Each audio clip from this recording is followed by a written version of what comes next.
टिकता मालूम है, वो आर्मी का लैंड है वो भी मालूम है, फिर भी एक कागज निकाल दिए, बोल दिए अरे भाई आपको खबरस्तान के लिए मैं जमीन दे दिया। वहां गए तो क्या हुआ, जमीन का कागजात तो दे दिए, वहां गए तो आर्मी वाले आए, अरे यहां पे आए तो डंडा मारता हूं भागो बोल के यहां से भगा दिए। सब मालूम होते हुए తెలిసి కావాల్సిన మోసం చేస్తోడే రేవంత్ రెడ్డి। మళ్ళీ ఆయన చాలా నిజాయితీ గల మోసగాడు, ఆయన తప్పు కాదు, చాలా నిజాయితీ గల మోసగాడు రేవంత్ రెడ్డి।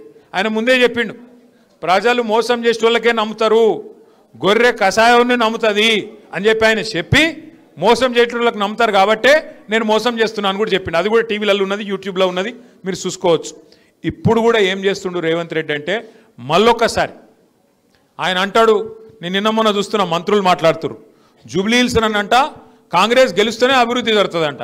మరి 24 నెలలకెళ్ళి ఎవడునోడు కాంగ్రెస్ కాకపోతే రాష్ట్రంలో అధికారం కాంగ్రెస్ ఉంది కదా, మరి 24 ఏళ్ళకెళ్ళి ఎందుకు ఏం చేయలేదు నువ్వు? 2 ఏళ్ళకెళ్ళి ఎందుకు రోడ్లు వేయలేదు, ఎందుకు మోరీలు కడతలేవు, ఎందుకు ఏం డెవలప్మెంట్ చేయలేదు? ఇలా కొత్తగా ఎలక్షన్ రాగానే డెవలప్మెంట్ అని మాట్లాడుతుండు ఆయన। ఏం డెవలప్మెంట్ చేస్తుంది కాంగ్రెస్? మీరు 65 ఏళ్ళు పరిపాలించారు దేశం, 65 ఏళ్ళు కాంగ్రెస్ ప్రభుత్వమే ఉండే, నువ్వు చేసేడుంటే మస్తుగా చేసేడుండే। కేసీఆర్ కట్టినట్టు హైదరాబాద్లో 42 ఫ్లైఓవర్లు మీ షేక్పేట్ ఫ్లైఓవర్తో సహా కట్టింది ఎవరు? కేసీఆరేనా? కేసీఆర్ గారు ఉన్నప్పుడు 1 కాదు 2 కాదు, మరి 45 50 ఏళ్ళు సరిపోలేదా కాంగ్రెస్ వానికి షేక్పేటలో ఫ్లైఓవర్ కట్టనికే? ఏనాడన్నా కట్టిరా? ఆలోచన చేసిరా? షేక్పేట ఫ్లైఓవర్ కట్టింది కేసీఆరే, షేక్పేట్తో పాటు హైదరాబాద్ రూపురేఖలు మార్చే విధంగా 42 ఫ్లైఓవర్లు, అండర్ పాస్లు, బ్రిడ్జులు ఇవన్నీ కట్టింది కేసీఆరే। ఒక ఫ్లైఓవర్లు కట్టుడే కాదు, గరీబోళ్ళకు మేలు చేసిండు కేసీఆర్। బతుకమ్మకు చీరలు పెట్టిండా కాంగ్రెస్ వాడు? పెట్టిండా? మీకు స్పెషల్గా పంపిండా షేక్పేటకు? పంపిండా? కేసీఆర్ ఉన్నప్పుడు వస్తుండేనా? रमजान तोहफा मिला के आपको? रेवंत रेड्डी दिए रमजान का तोहफा आपको? केसीआर देते थे, बतुकम्मा में हिंदू बहनों को साड़ी देते थे, रमजान के टाइम पे आपको तोहफा देते थे। क्रिश्चियन अगर है तो आपको क्रिसमस के दौरान क्रिसमस गिफ्ट मिलता था, अभी इन्हों आने के बाद चल रहा है सब कुछ तोहफा मिल रहा है आपको? कुछ तोहफा नहीं, कुछ नहीं, सारे बैंगन के बातें करना, हथेली में जन्नत दिखा के वोट आ लेना, बस वोट मिल गया, गद्दी मिल गई, गद्दी पे बैठ के चूना लगाना, भाग जाना, बस उतना ही है। बैंगन की बातें समझते ना आप? हैदराबाद में बोलते ना बैंगन की बातें कर रहा है ना बोल के। रेवंत रेड्डी जो है, कांग्रेस पार्टी जो है, बैंगन की बातें करने में माहिर है। क्या क्या बोले? कुछ भी हथेली में जन्नत दिखा के 420 वादे करके क्या क्या नहीं बोले आपको? हर खवातीन को, हर हमारे बहन को 2500 रुपया देता हूं बोले रेवंत रेड्डी। दिए किसी को 2 साल में? आप देते क्या फिर से? हर बुजुर्ग हमारे जो घर में है जिनको वजीफा मिलता था आसरा का 2000, केसीआर साहब जो बढ़ा के 200 से बढ़ा के 2000 करे, उनको झूठा वादा बोले, झूठा वादा करे 4000 करता हूं बोले। 2 साल हो गए, किसी एक को मिला आज तक? किसी को नहीं मिला। बच्चियों के शादी में बोले 1 तोला सोना देता हूं बोले, केसीआर साहब 1 लाख रुपया दे रहे, मैं 1 तोला सोना देता हूं बोले। मिले किसी को 1 लाख? एक तोला सोना मिले किसी को? सबके सब बैंगन के बातें हैं, 1 नहीं 2 नहीं, ऐसे 420 बोले बैंगन के बातें बोल के वोट ले लिए।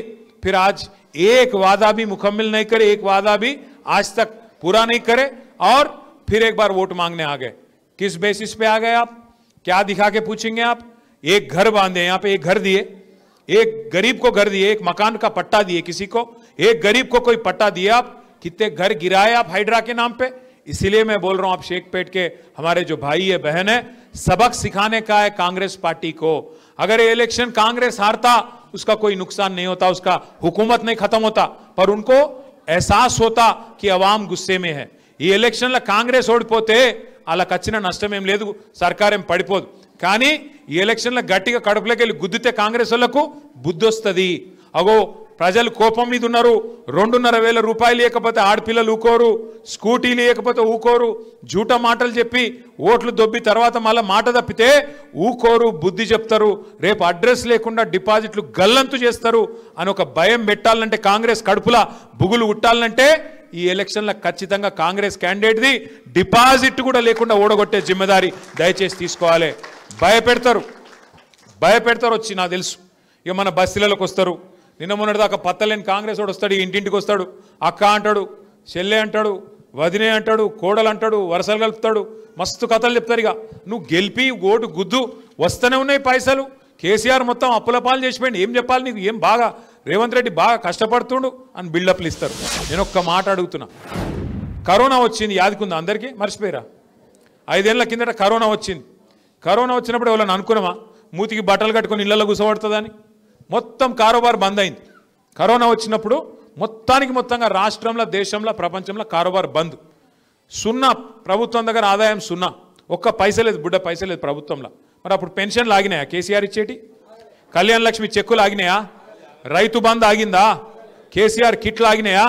మరి సున్నా పైసలు ఉన్నప్పుడు, రూపాయి ఆదాయం లేనప్పుడు కేసీఆర్ ఇచ్చిండెట్లా? మరి ఇంత మంచి రాష్ట్రాన్ని నీ చేతిలో పెట్టిపోతే నువ్వు ఇస్తలేవెట్లా? 2 ఏళ్ళు అయిపోయాయి కదా, 2 ఏళ్ళు సరిపోలేదు అయ్యనికే? ఇంకా కూడా తొంపులు పెట్టుడు, ఇంకా కూడా కేసీఆర్ మీద బదనాం పెట్టుడు, కేసీఆర్ని తిట్టుడు. मैं कल परसों एक देखा था, कोई अच्छा पोटा एक कोई रील बनाया, हैदराबाद का पोटा कोई जबरदस्त रील बनाया. 2 साल में क्या करे भाई रेवंत रेड्डी बोलते एक गाना है, तेरा नाम लिया, ఏది కేసీఆర్ చూపెట్టుకుంటా, తుజే యాద్ కియా అంటే 2 ఏళ్ళు కేసీఆర్ను యాద్ చేసుకున్నాడు, తిట్టుడు ప్రతి స్పీచ్లో తప్ప పీకిందేముంది 2 ఏళ్ళ కాంగ్రెస్ వాడు? ఒక్క కొత్త పని, ఒక్క బుడ్డ పైస పని గట్టిగా అడిగినావు అనుకో, ఏమయ్యా రేవంత్ రెడ్డి ఏం చేసినావు 2 साल में అంటే ఆయన ఏమంటుండే ఎరికేనా? ఇప్పుడు నేను ఒక చిన్న కథ చెప్తా మీకు. ఇప్పుడు మీరు ఇక్కడ అప్పు లేని వాళ్ళు ఉన్నారా? కర్జానీ ఆద్మీ కోయి హే క్యా యాపే? అప్పు లేని వాళ్ళు ఎవరైనా ఉంటే శైలా పట్టురు జరా. हमारे इब्राहिम भाई को शायद नहीं కాదు అప్పు లేనోడు ఎవడు ఉండడు. అప్పు ఉన్నోళ్ళు అందరూ అప్పు ఉన్నోళ్ళే. ఎట్లుంటుంది అంటే కాకపోతే అప్పు తీసుకుంటాం అందరం. అప్పుడు నేను శ్రవణ్ భాయ్ దగ్గర అప్పు తీసుకున్నా అనుకో, ఒక 5 लाख తీసుకున్నా. అన్నా జర కడతనే ఒక 2 నెలలు ఇస్తా, మళ్ళీ వాపస్ ఇస్తా, నువ్వు జర అయ్యే నాకు అర్జెంట్ ఉందంటే ఇచ్చిండు శ్రవణ్ అన్న. ఇచ్చినాక ఇక 2 నెలలు అయిపోయినాయి. శ్రవణ్ అన్న ఫోన్ కొడుతుండు, ఎప్పుడు ఇస్తారో పైసలని నేను ఎత్తుతలేను, పైసలు లేవు నాకు, ఏం చేయాలి మరి? ఫోన్లు కట్ చేస్తున్నా, ఐఎమ్ బిజీ కాల్ లెటర్ అని మెసేజ్లు పెడుతున్నా. ఇక శ్రవణ్ భాయ్ ఆయన అటు ఇటు చూసిండు, ఇక షేక్ పెట్టిన ఆయన ఉంటాడు, నేను గిన్నె ఉంటా బంజారా హిల్స్లో, ఆయన ఇంటికి వచ్చిండు. ఇంటికి వచ్చి పట్టుకున్నాడు. ఏమైనా నువ్వు గమ్మత్తున్నావు, నువ్వు మొన్న పైసలు ఇస్తా అన్నావు, తీసుకున్నావు 2 నెలలు, ఇప్పుడు ఫోన్లు ఎత్తుతలేవు, నకరాలు చేస్తున్నావు, ఏం సంగతి అని పట్టుకున్నాడు. మరి నేను మర్యాద గల్లోని మంచోని అయితే ఏం చెప్తా, అన్నా దండం పెడితేనే ఏమనుకోక ఇంకొక 2 నెలలు టైం ఈ ప్లీజ్, ఎందుకంటే నాకు పైసలు ఉడతలేవు, కష్టం ఉన్నది, రియల్ ఎస్టేట్ డౌన్ అయిపోయింది, రేవంత్ రెడ్డి గారు మొత్తం నాశనం చేసిండు, గబ్బు అయిపోయింది, జర్రా ఏమనుకో కారోబార్ నడుస్తలేదు అని చెప్తా. మర్యాద వస్తున్నాయితే ఇంకో 2 महीने और मोहलत दो बोल के पूछతాం. కానీ రేవంత్ రెడ్డి ఏమంటుండే ఎరికేనా? ఏమైనా నువ్వు 100 రోజులలో అన్ని ఇస్తా అన్నావు, మరి 2 ఏళ్ళు అయిపోయి ఏం పత్తలేవు, ఏం సంగతి, ఎప్పుడు ఇస్తావు పైసలు అంటే ఏమంటుండే ఎరికేనా రేవంత్ రెడ్డి?